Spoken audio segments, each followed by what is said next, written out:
everyone, good morning, and thank you so much for joining us. My name is Mary Grove, and I'm the Director of Google for Entrepreneurs.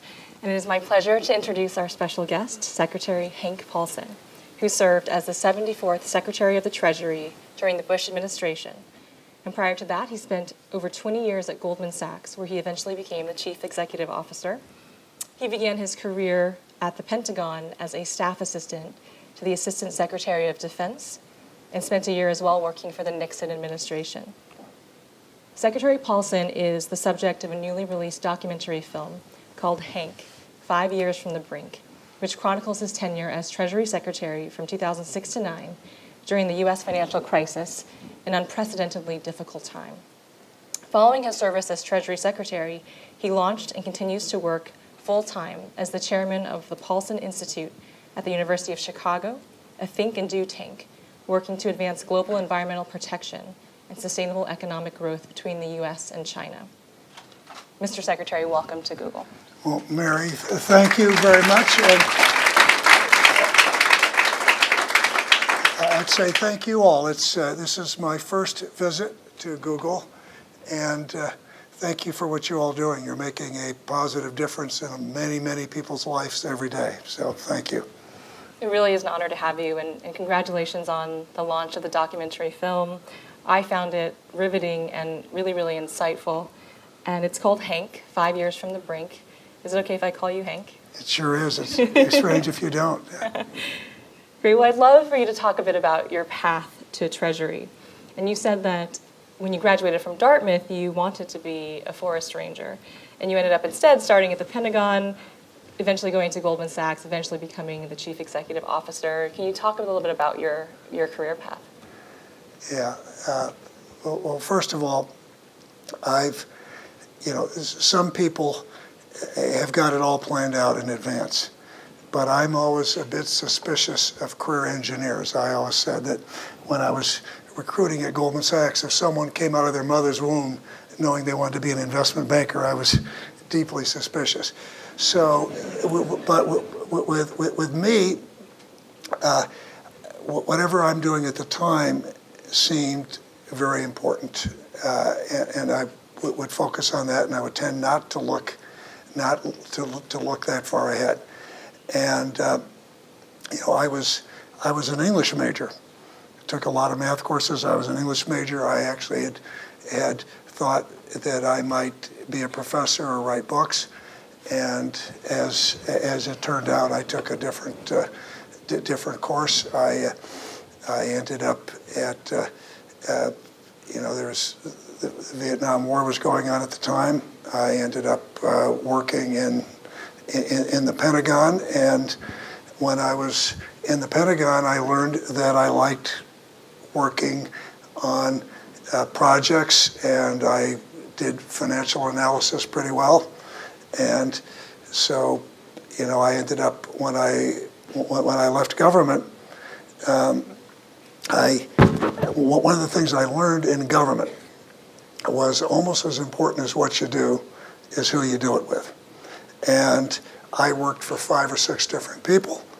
I had the same strengths or weaknesses. I found that a couple of bosses really appreciated what I did and were very helpful to me. And so when I picked Goldman Sachs was not the top investment banking firm in those days. It probably didn't rank in the top 7 or 8, but I really liked the people I met with. And it sort of seems silly right now, but I was convinced that I would never have to live in New York. I could live in Chicago, and so I picked it, and and it was basically the people I met, people like that you might know of, like Bob Rubin and Steve Friedman and some of the other people that were there, and it was and again I wasn't looking to go back to government. So on that note, in the film you talked about, I found it so interesting that you were offered the position of the Treasury 3 times in the spring of 2006 before you accepted. So was that a really difficult decision to go back into the public sector, and ultimately what made you change your mind? It was a strange thing because I found when I was running Goldman Sachs, I go speak to business schools all the time. And I'd say, welcome change, change is your friend. And of course, human beings always say that, but most people really don't like change. And I liked my job at Goldman Sachs. I very, very much enjoyed doing what I was doing. My family were not big fans of the Bush administration, to put it mildly. And so I twice had turned it down, and just before the second time I turned it down, it was just before I was at the White House for a lunch that President Bush was having for President Hu of China. And as we were walking out, it was a beautiful May day, and I looked out toward the Treasury building, and I remembered the one year when I was working in the Nixon White House, I'd spent time going over to see George Shultz, his Treasury Secretary. And my wife could see I was sort of in deep thought, and so she said to me, well, Hank, I sure hope you didn't turn down the job because of me, because of course, if it was really important to you, I would have agreed to do it. And I said, yeah, of course not. And I took that as permission. And so thought you were going to say you told her you accepted And so already. then when they came back the third time, which really shocked me, it occurred to me that the reason I had said no the first two times was fear. And that I knew I was doing what I was doing quite well. And I couldn't think of many people that had gone to Washington for cabinet jobs that left with a higher reputation than they came with. And so as soon as that hit me, the last thing I wanted to do was to give in to that. So I immediately reversed myself, said yes, and it really ended up shocking Wendy when she, because I didn't talk to her before the third time before I went back. But in any event, it was and I'm really, really glad I did it. And when I, think back what an honor it is to serve your country, and I'm very glad I was there even during that horrible time, that how close I came to not being there. Absolutely. And you said that you predicted that at some point during the Bush administration there would be a financial crisis. Did you take the position going in sort of eyes wide open? What made you think that a crisis was looming? Well, Mary, the very first meeting I had with the president and his economic advisors was at Camp David, and I was asked to speak on entitlement reform, which is one of the reasons why I'd gone to Washington. And I said, Mr. President, I'd like to speak about something else instead. And I just said, I see so many excesses, and they've been going on for some time, and I think we're overdue for a financial crisis. I'd watched them come every 8 to 10 years.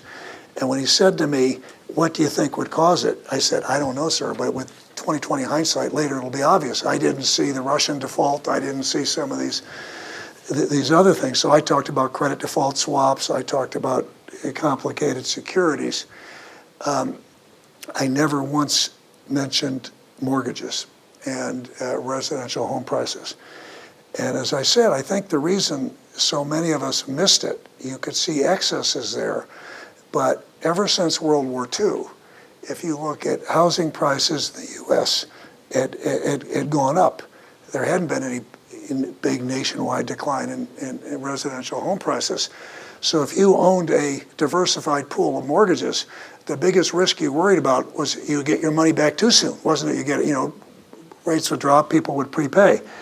And so we hadn't seen that, but I was glad we focused on the problem generally of the crisis, because we started work right away and preparing, and so it gave me a great chance to build relationships with Ben Bernanke and Tim Geithner, and I actually got to know and build a strong relationship with Barney Frank, because right away in 2006 we were working on reforming Fannie and Freddie. We didn't get it done, but it took them about ready to go down in June of 2008. But at least it was, I think, important that I had a year before the crisis to build some of the relationships. So 5 years from the brink, also the title of the film, was there a specific moment of the crisis that you would call the pinnacle or the brink, ranging from the beginning with Bear Stearns all the way through Lehman Brothers? Is there actually a palpable brink for you?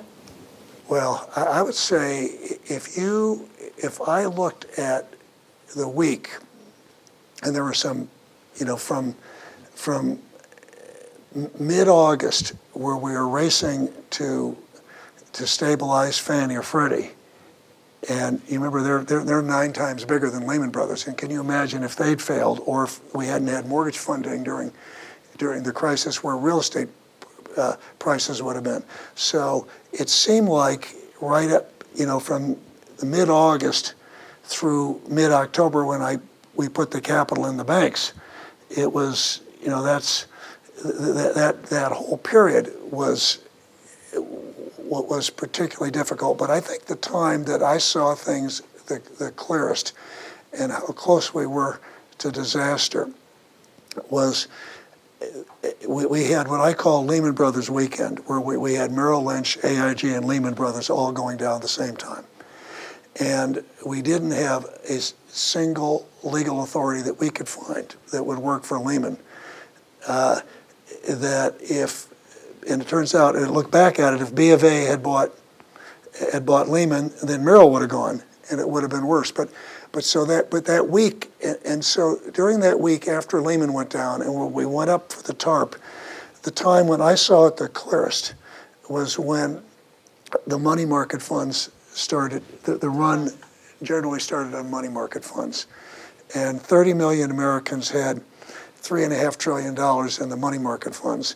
But the linkage, which we had not focused on, was the money market funds were funding commercial paper, which many of the biggest industrial companies used to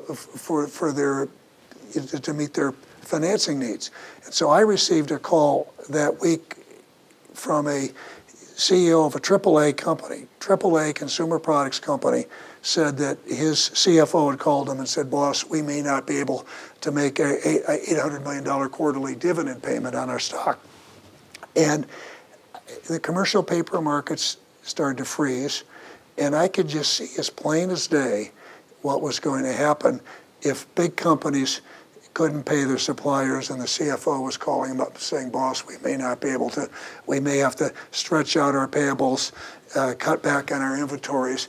And then you look at that they don't pay the smaller companies, and as that ripples through, and you get all these layoffs and failures going through, going from Wall Street through Main Street. I mean, I could just see how, what we were facing, and I think we came very close several times.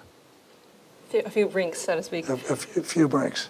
So your wife, Wendy, is profiled in the documentary as well, and you allow us a lovely and personal peek into your relationship. There's this great anecdote where when you were just becoming more established at Goldman Sachs, you came home one day with a beautiful, expensive new winter coat from Bergdorf Goodman. She tells you, "Hank, you already have a perfectly fine coat," and you returned it. These wonderful stories of, she was definitely a source of strength for you in tough times. I'd love to know what kept you calm and focused during the crisis. Well, first of all, on the documentary, he keeps saying, "You gave us a look." Bloomberg did this, and at the time, I look at it now and I'm happy with the result, because I think it gives you a sense of what we're dealing with and figures out how to tell a complex story, in ways that are readily understandable. And there's the human side to it also. But at the time, I didn't have an editorial control, and the documentarian, it took a lot to persuade Wendy. Wendy voted against doing the documentary to begin with, and so she showed up, and she finally agreed to do it 3 days before and showed up, and major contribution.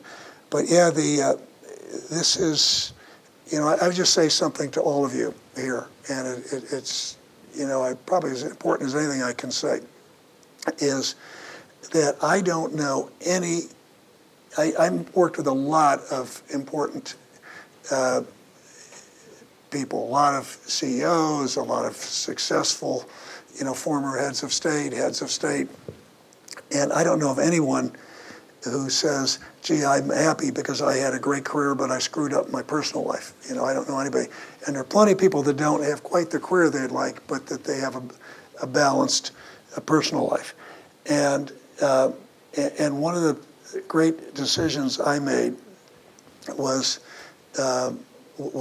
marrying Wendy, and she did a lot to keep me grounded.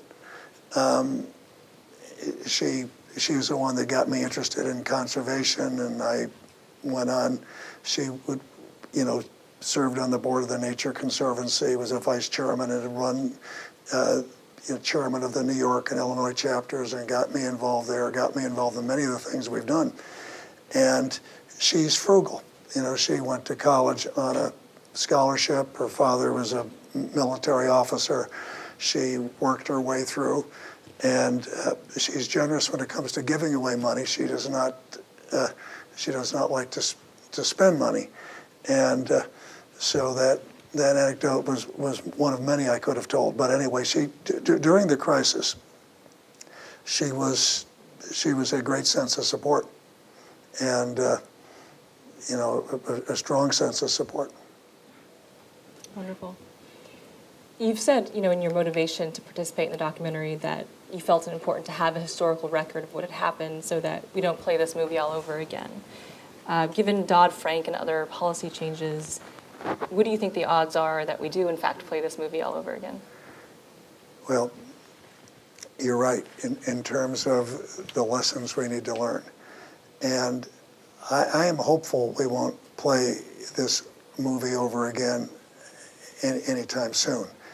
If you were to ask me, are we going to have financial crises? Of course we're going to have financial crises. I don't care what economic system you have, how the financial system is structured, how it's regulated. As long as you have banks and as long as you have a financial system, you're going to have financial crises. But most of them have been manageable, and so that they can be handled in such a way and so it doesn't spill over to the broader economy. And so what we want to do is we want to avoid, massive disruptions. The Great Depression, which I think we could very easily have had something where we had, unemployment, rivaling or maybe exceeding the level of 25% we had during the Great Depression, during the crisis we went through. And I think to avoid these, massive disruptions, there's two things that are important. First, we really can't let excesses build up to the point that they've built up. And so you need to deal with fundamental economic issues. And to me, the question to really ask ourselves here is, what policies give us sustainable economic growth? And those are going to be the policies that are going to give us, generational equity, that are going to increase our national security, our economic security. And I think the kinds of policies we really need to be fighting for are all structural changes that take bipartisan cooperation. And so I'm talking about policies that help us manage our fiscal problems in a balanced way, while at the same time we've got growth. So we can't raise taxes too much or cut so much that we really undermine this fledgling recovery. And so what kinds of things are we need? I think we need tax reform, we need entitlement reform, we need immigration reform, we need trade issues. And one of the things I'm proudest of is that we worked as well, that when I say we, it's Ben Bernanke, Tim Geithner, and I think we worked as well with Democrats as with Republicans.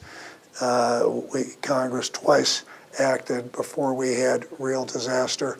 We had policy continuity going from the Bush administration to the Obama administration on these capital stabilization programs. So that's what you need in the longer term. On the shorter term, we need to clean up our messes. Okay, the problems that led to the last crisis, and we need to make sure we have the tools to manage a crisis when it comes along. Now, in terms of cleaning up the messes, the thing that I think we've done a lot, and I think Dodd-Frank gives us a lot of the authorities we need. For instance, we now have the authorities to, wind down a failing financial institution, even if it's not a bank. Tools we could have used with Lehman Brothers, and so no institution should be, if they fail, should be propped up in their current form. And so with Dodd-Frank, we've now got this resolution authority.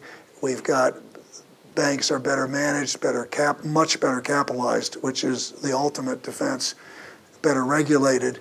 So my focus is really on housing still, because, as I said, I think the most important thing we did was put Fannie and Freddie into conservatorship.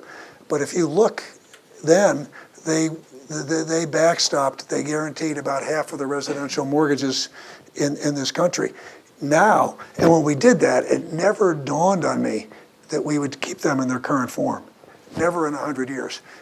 I refer to it as a timeout.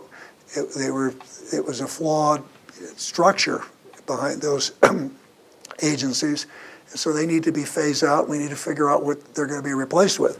Well, today, the government, if you look at the FHA and Fannie Freddie and other programs, is backstopping almost half the residential mortgages, which means the government is setting the price and terms, not the markets. And I think that's unacceptable. But now they're coining money, making billions of dollars a year. They're in the budget. And so any way to deal with them, to reform them, which needs to be done, is going to have a budget cost. So that needs to be done. And then, of course, the key, I think, to a crisis is when we're confronted by a crisis to have the tools you need to manage it. And we had a really flawed regulatory structure without the necessary authorities. I think now we've got a lot of what we need, but there's still some big problems. We still have 5 regulators falling all over each other and competing with each other, and that's why it's been so hard to implement Dodd-Frank, and I don't think that's a good thing. Why we should have a SEC and a CFTC, it just makes no sense in the world. One to regulate the cash markets, the other to regulate the futures markets. But by and large, I think we've got more work to be done, but I think there's been a lot of progress made, and a lot of Americans are still suffering, and it's going to take a while, I think, for our economy to get back where it needs to come back to. But again, I think even then, it is some of the problems we're dealing with are longer-term secular problems that aren't going to be fixed until we get some fundamental reforms. Because even during, for instance, the 10 bubble years before the crisis, where Americans were doubling their borrowings and to maintain a standard of living they couldn't afford, you saw median income was flat in this country. And that's a sign of declining competitiveness. And some of the fundamental issues we're dealing with, I'll say this knowing that I'm in Silicon Valley, and technology is great, we need it, but I will tell you technology and globalization are killing jobs. And you name the industry, and almost any industry, and every time I hear of something new that's being developed, which is going to improve all of our lives, it's going to mean that there are less jobs. And I could give you all kinds of examples. So I think that's another case where we need to be working on training programs and preparing people to live in the world that they're going to be, that all of us are going to be living in the future. So speaking of globalization, you have kept a pretty low profile since leaving government, and I'd love to hear more about what you've been up to for the last 5 years. I understand you're working on releasing a new book called Dealing with China, that you've traveled to China over 80 times. Talk to us about your perspective on this globalization, specifically with the view towards your work in China. Well, I'd say so, Mary, the two things I do not-for-profit work. So I'm interested in conservation and the environment and sustainability issues. So I've got one thing I won't talk about, but which is a Latin American Conservation Council with a good number of, 35 CEOs, a lot of them in Latin America, focused on conservation issues there, water security, saving the watershed, smart infrastructure development, and food security. And then in China, we have the Paulson Institute's roughly 20 people, 5 in Beijing, people in Washington, and in Chicago at the University of Chicago. I refer to it as a think and do tank. And I happen to think that some of the major issues that challenges right now are taking place in China. The next 300 million people going to the cities will drive economic and environmental outcomes for China and for the rest of the world. They have some big opportunities and some very, very big challenges. And so the sorts of programs we work on are programs that have to do with sustainable urbanization, work on conservation programs, leadership, because I also think another big development in the next 25 years will be major Chinese companies going out and becoming global companies. And their behaviors and their governance systems and their environmental practices, training, hiring practices will make a big difference, throughout the world. And so that's how we spend our time. And I'm going through the hopefully getting near finishing a book, on China, which will hopefully come out later this year on China. So following up on that, just to go back to the film for a second, you talked about in those moments on the brink when you knew that a run on the money markets, for example, would lead to a collapse of the U.S. market in a matter of hours, which in a matter of days would lead to collapse of global financial markets. In light of your comments about China and the global economy being knit together, do you think that the balance of power is shifting? Are there other major economic players to keep an eye on who could have such an impact in the future? Well, first of all, obviously, for some time, there's been a trend, which is, that a increasing percentage of the economic activity and economic growth is taking place, it's away from the developed and Western world. Now, these developing countries, some of these major developing countries have got plenty of challenges on their own, as we have seen recently, if you've watched what's happening in countries like India, Brazil, Russia, and of course China has got plenty of their challenges. And right now, they have, the new leadership team is early in their tenure. They have an economic model that is clearly run out of gas that needs to change.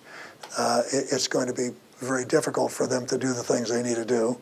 They're a strong leadership team, but there's also strong vested interests against, they'll be opposing reforms and greater opening up. I've been one that has been cautiously optimistic that China will do well in the years ahead, just simply because their leaders understand the problems and they have a lot of strengths. But I would again say that those jobs are tough jobs. So I would, as you look at China, I would say that the new leadership team coming out of their third plenum, which is where they put forward their platform for their time in office, have given themselves a longer period of time to put some of these reforms in place And they've got their hands full, but I think they will. I think they will ultimately, have a good chance of being successful. But I think what this means for all the rest of us is that in this world that's increasingly interconnected, I think we're going to expect to see continued volatility, and I think we are going to see continuing opportunities also for global businesses, because and I think when you look at the role that a company like Google plays in bringing people together, I think it's a very important function. Thank you. In about 3 or 4 minutes, we'll shift gears and take audience questions. So if you have questions, if you can go ahead and line up at the microphone, we'll switch over in a few minutes. But speaking of Google, Hank, we are at Google today. I understand you had a chance to demo Google Glass this morning. Is that true? We'd love to hear your thoughts. Do you think in a few years you could see traders wearing Google Glass on the floor of the exchange?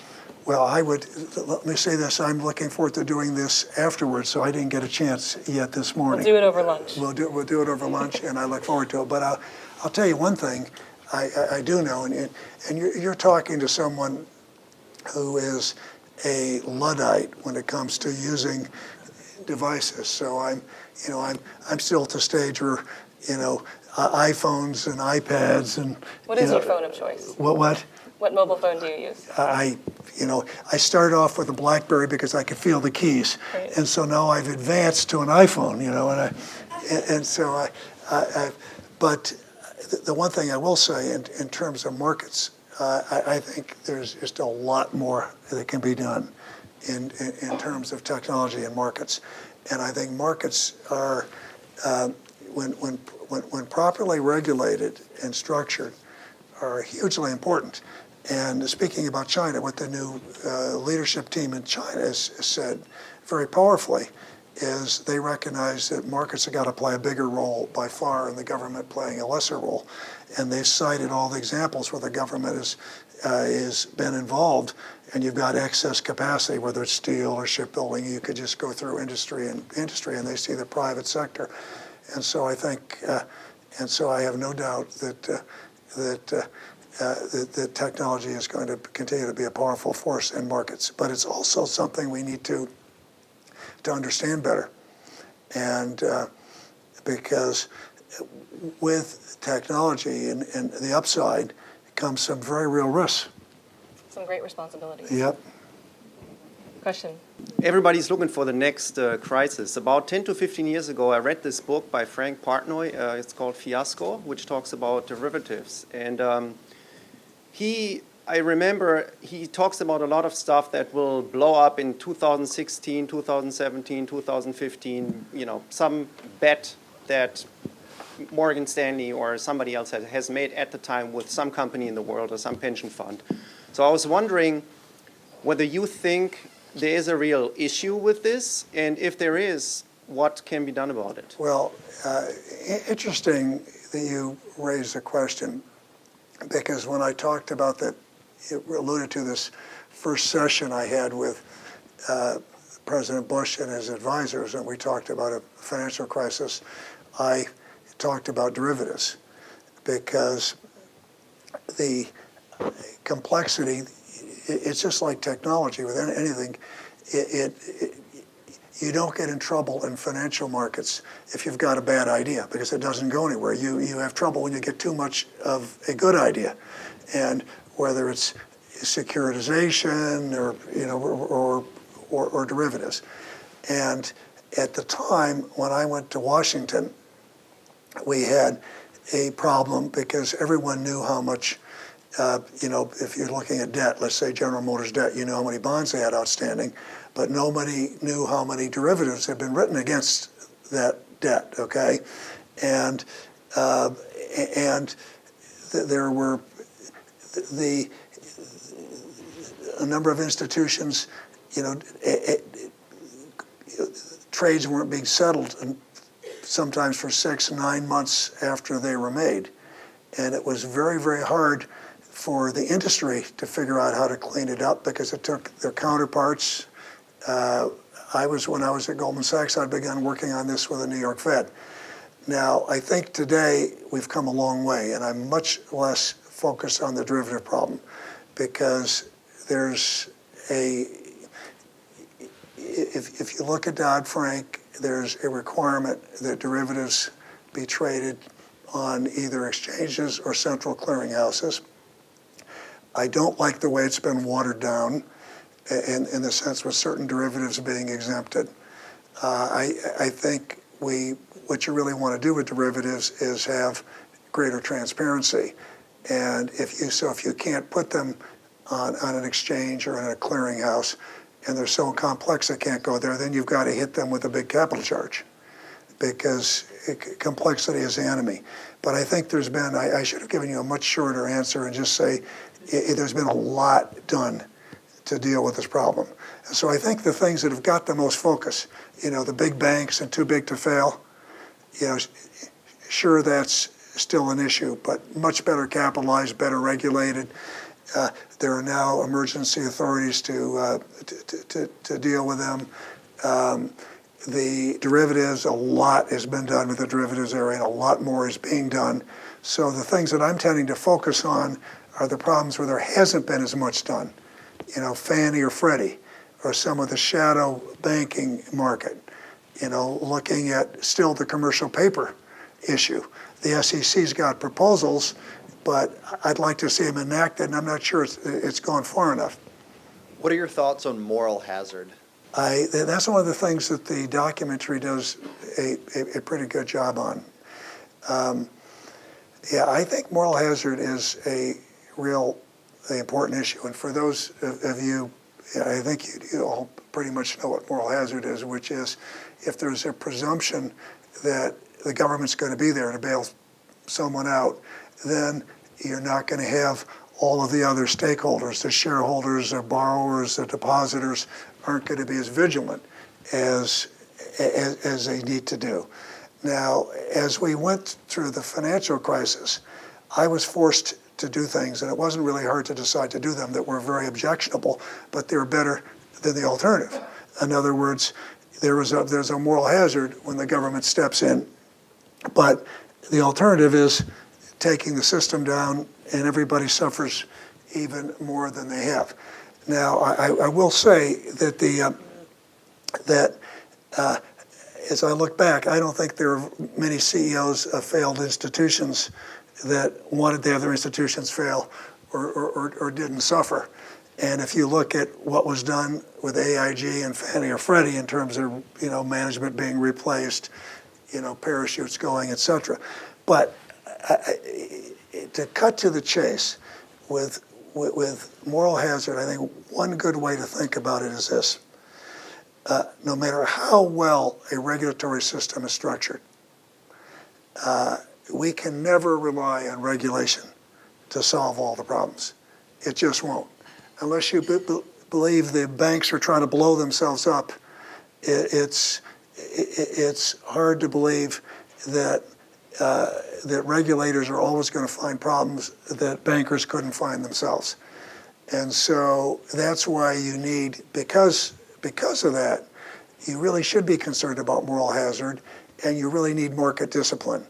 And so to me, the key thing is we want to have the tools so that when an institution fails, you're not propping it up in its current form. And I think the reason so much of what we did was unpopular is even though putting capital in the banks prevented failure, the money came back that we put, it came back, plus $32 billion, but because people don't want to see institutions propped up in their current form. And so because moral hazard is as important as it is, I think it's very important that we always maintain market discipline. But during the crisis, moral hazard wasn't the number one thing in my mind. Preventing disaster was the number one thing. Thank you. One thing about the crisis that was clear as it was unfolding is that it brought both parties together. I mean, TARP couldn't have gotten through if Democrats and Republicans weren't Right. working alongside each other. As you were talking through some of the things that need to happen to prevent future crises, bipartisanship came out of your mouth, and I'm wondering if you look at Washington and you look at the way things are going right now, if you're concerned at all that fighting between the two parties prevents things like immigration reform, which you touched on, or Well, I've sound thought a tax lot policy. about that because I've never been partisan, and the one thing that I could not stand, and I've never been able to stand, is ideologues or people say, I know I'm right, and we're only going to do it my way, and we're not going to, and we're not going to compromise. And and I had one of the things that was very important to me when I came to Washington was having the authority to replace and choose my team, and choose my team regardless of party. And then had a president that really not only allowed me but encouraged me to work across the aisle. So, and I'll answer your question, but when the interesting change in my thinking between the time I wrote the book on the financial crisis called On the Brink and the time I participated in this documentary was at the time I wrote the book, right afterwards, it just seemed to me like I couldn't believe Congress took so long to act twice when we're on the precipice. I now look at it and say, twice we got these incredible authorities, and working across party lines, twice people made votes that they knew was going to be very unpopular. Everybody that voted, unless you had your head screwed around, knew it was going to be unpopular. But when I came to Washington, President Bush's approval rating was 28%. It was a poisonous atmosphere, and we had time to get in the trenches and work. So today, it's even more poisonous. And I've asked myself why. Why is it? And I think there's certain structural issues when you look at the extent to which we've had this redistricting and gerrymandering, which I look at as in some ways almost political corruption, where 80% of the seats in the House are safe for one party or the other, so you're worried about attack from either the left or the right. And so the fastest way to lose your job if you're in Congress is to move to the middle and compromise with someone. You look at the way people get their news on blogs today. My friends that are on the far right, they all talk to each other. They listen to the same sets of facts. On the left, they've got their own facts. And remember, members of Congress reflect the voting public. That's their job security. But having said all that, I still think our system is the best in the world. And it was alluded to, I was in the Nixon White House. I joined in April of '72, 6 weeks before the Watergate break-in. So I witnessed that. And so you talk about poisonous atmosphere. So I've got to tell you, people that say it's more poisonous than they've ever seen don't know their history, and even going back further. So I think what it takes is strong leadership. It takes strong leadership from the president, because he or she will be the one person, and someday it'll be a she, and are elected, are there to represent all the people.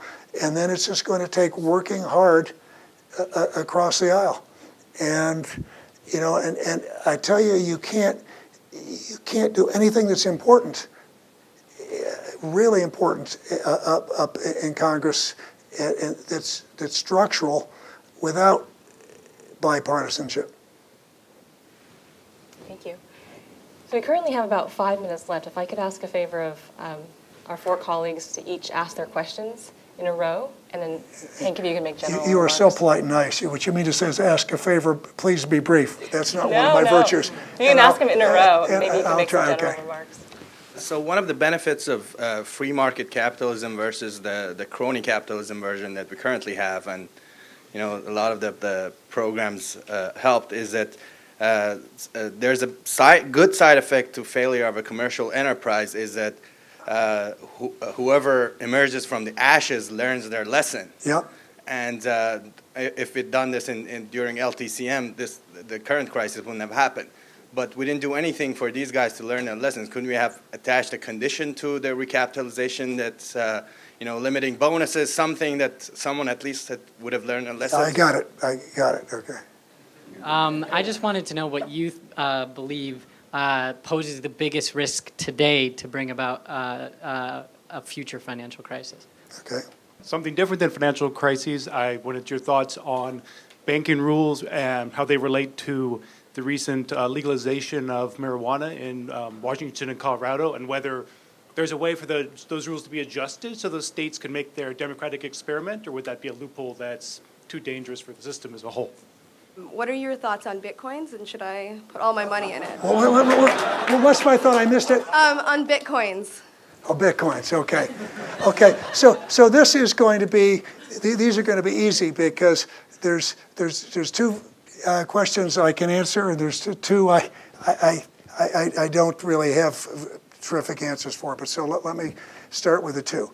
First of all, on the question one question that I deal with in the documentary, which is I think a terrific question, is the one about capitalizing the banks, and why weren't we harsher? Okay, and and again, I believe that institutions, when they fail, they should bear the consequences.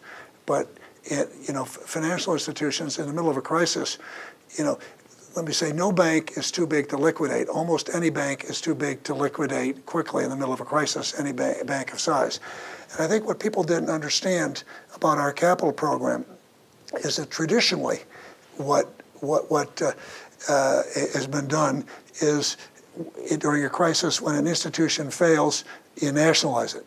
And when you nationalize it, then you can have all kinds of restrictions you can place on it. But we did something that had never been done before that I can find in history. Before institutions went down, we went out very quickly and we recapitalized the banking system.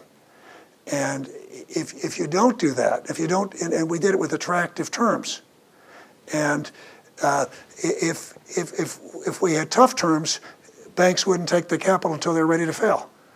Everyone's the tallest midget, when you're going through something like that. So what we did was we did something, and if you want to know why our stress tests work, why our financial system has come back, why our economy's come back better than the Europeans, it's because what they did was they were very tough with the terms, but they nationalized them. And so that's one of the biggest reasons why what we did was unpopular. I mean, it's pretty hard to punish and save the banks at the same time. And I know that the American public wanted us to hold them accountable. But I tilted toward the sides of stability. Now, I've got to tell you, in terms of your question about marijuana and the banking system, I don't have a clue. I've got a daughter. The closest I am to is I got a daughter who lives with her husband and her kids and lives in Boulder, and I was just skiing with them over the weekend, and the powder was up to here. It was great. We're talking about what this experiment is doing in Boulder. We had quite a family debate on it. You can imagine looking at me what side of the debate I came down on. Yeah, but in any event, I don't know. And in terms of the question about what things I'm most concerned about, what I am most concerned about in terms of the obvious messes that we haven't dealt with, it's Fannie and Freddie. We haven't dealt with housing policy in the United States, okay? And I'm not against home ownership. I'm all for home ownership. But why is it fair that any of us could deduct interest on a $1 million mortgage? How is that fair to renters? Why does that make sense? And if you look at that, and Fannie and Freddie, and the FHA programs, when the government is backing almost every mortgage, then the markets aren't working. And that's just not, so I'm concerned about that, but I'm even more concerned, longer term, we need to put some policies in place that are going to give us sustainable economic growth. And in terms of the Bitcoin, I think you're going to probably find this strange for someone in my position, I haven't studied it, okay? I'm suspicious about it, okay? And maybe I just don't know enough about it, but it is, as I said, I am for innovation in a whole lot of areas and for change. And when I ran Goldman Sachs all the time, I was just telling people constantly how they had to welcome change. But when you look at rapid change when it comes to markets and when it comes to finance, I think innovation is something we have to be very careful about, because when you get extreme volatility, and when you get either extreme volatility or complexity, it can really hurt people and undermine their financial security. So I'd say this is an amazing group, and you have terrific questions. Thank you.